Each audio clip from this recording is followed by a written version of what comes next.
kwera kukhala mfumu yathu. Alikudza posachedwa inde, alikudza padzikoli, ndipo tidzapita tonse kumwamba pakubwera Yesuyo. Manda anthu oyera mtima adzatsekulidwa ndithu, ndipo onse ogonera m'mandamo adzakhalanso moyo.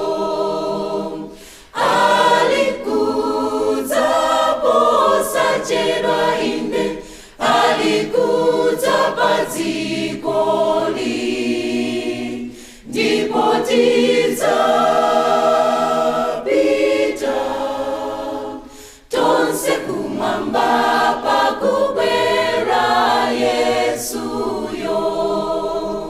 Sitidzalekananso kwathuko, tidzaimba za chombolo. Anthu a mitundu yonse adzadza kupembedza mfumuyo. Alikudza posachedwa inde, alikudza padzikoli, ndipo tidzapita tonse kumwamba pakubwera Yesuyo.